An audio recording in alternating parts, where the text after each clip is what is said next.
ఎక్కడ ఇద్దరు ముగ్గురు కూడినా అక్కడ ఉండును ఆ దేవుని సన్నిధి. ఎక్కడ ఇద్దరు ముగ్గురు కూడినా అక్కడ ఉండును ఆ దేవుని సన్నిధి.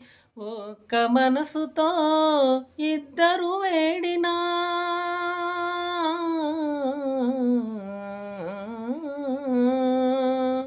ఒక్క మనసుతో ఇద్దరు వేడినా నిక్కముగాది ఇలా నెరవేరును.